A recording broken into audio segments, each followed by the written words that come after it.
सर्वभूतः संवृतं गृहराज्यम् वशोस्तायुसखेवायव्यादे आरण्यां ग्राम्याश्रये तस्मात् यज्ञात् सर्वभूतः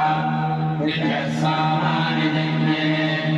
सन्धातुंसितज्ञे तस्मात् यजस्तस्मादजायत तस्मादस्वादजायन्त देहेतो भयादतः गावो हयज्ञे तस्मात् जाताजामयः यत्पूर्वं विरजतः कथितापि कल्पयन् बुधङ्गिमस्य को भावो बालामुच्यते